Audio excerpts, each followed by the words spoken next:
আমি দেখেছি আমার গত সপ্তাহের যশোরের আলোচনার একটা লাইনকে কেন্দ্র করে আমাদের অনেক রাজনীতিবিদ বন্ধুরা অনেক ক্ষুব্ধ প্রতিক্রিয়া দেখাচ্ছেন। ওই কথাকে নিজেদের গায়ে টেনে, নিজেদের গায়ে মেখে ওনারা ক্ষুব্ধ হয়েছেন। স্বাধীনতার পর থেকে শুধু শাসকের হাত বদল হয়েছে, আমরা কিছু পাই নাই, ঠিক কিনা বলেন? একদল খাইছে, আরেক দল খাওয়ার জন্য রেডি হয়ে আছে। আমরা এরকম চাই না। প্রিয় ভাইয়েরা, আমি বলেছিলাম যে একদল খেয়ে গিয়েছে, আরেক দল খাওয়ার জন্য রেডি হয়ে আছে। তো এখানে কি আমি কোনো দলের নাম বলেছি? বাংলাদেশে 48টা প্রায় নিবন্ধিত রাজনৈতিক দল, কোনো দলের নাম আমি বলিনি। কথাটাকে আমি জেনারেল রেখেছি। দায়ীদের বৈশিষ্ট্যই এটা, দায়ীরা জেনারেলি কথা বলে, যার যেই মেসেজ নেয়ার তারা সেখান থেকে নিয়ে নেয়। তো কোনো দল এটা নিয়ে কোনো কথা বলল না। আপনারা এটাকে নিজের গায়ে যে মাখালেন, এটা ঠিক হয়নি। আমি বলবো যে এটা খুবই অনভিপ্রেত হয়েছে। কোনো দলকে টার্গেট করে বা কোনো দলের পক্ষে আমরা কখনো কথা বলি না।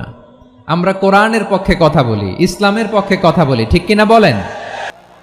সো একটা জেনারেল কথাকে যদি আমার রাজনীতিবিদ বন্ধুরা নিজেদের গায়ে মাখেন, ক্ষুব্ধ প্রতিক্রিয়া জানান, এতে করে সাধারণ জনগণের কাছে একটা নেগেটিভ মেসেজ যাবে ওনাদের ব্যাপারে। এটা হোক আমরা চাই না। তো আমার প্রিয় রাজনীতিবিদ বন্ধুদের আমি বলবো, কথাটা ছিল ভেরি জেনারেল, এটা নিজেদের গায়ে মাখানোর কোনো দরকার নাই। আমরা চাই না এদেশে চাঁদাবাজি, দখলবাজি থাক, ঠিক কিনা বলেন? এদেশে কোনো দুর্নীতি থাক, টেন্ডারবাজি থাক, এগুলো আমরা চাই? ক্ষমতার পালাবদল যখন হয়, এক সরকার যায় আরেক সরকার আসে, তখন দুর্নীতির ফিরিস্তি আমরা জানতে পারি, এর আগে জানতে পারি না। প্রতিটা দলের ভেতরেই আমরা এই বাজে চর্চাটা দেখেছি। সো এখন আমাদেরকে শুধরে নেয়ার সময় এসেছে। এটা এই সুন্দর সময়, নতুন প্রভাতের বাংলাদেশ, নতুন ভোরের বাংলাদেশ, এই সময় আমরা কাদা ছোড়াছড়ি যেন না করি।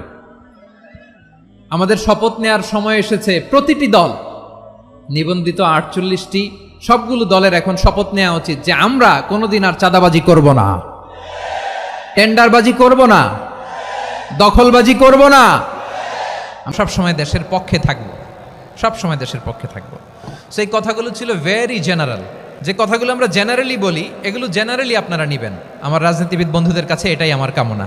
আমি একজন মুফাসসিরে কোরআন, আমি একজন আলেম, এর বাইরেও আমার সবচেয়ে বড় পরিচয় আম আ সিটিজেন অফ বাংলাদেশ। আমি বাংলাদেশের একজন সাধারণ নাগরিক। আমার দেশের যে কোনো সমস্যা, যে কোনো ইনকনসিস্টেন্সি, অসঙ্গতি নিয়ে মত প্রকাশের স্বাধীনতা আমার আছে না নাই? আপনারাই তো বাক স্বাধীনতার কথা বলেন, ফ্রিডম অফ স্পিচ।